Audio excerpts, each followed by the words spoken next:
له مقاليد السماوات والأرض والذين كفروا بآيات الله أولئك هم الخاسرون قل أفغير الله تأمروني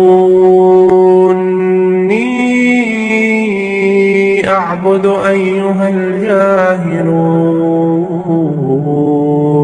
ولقد أوحي إليك وإلى الذين من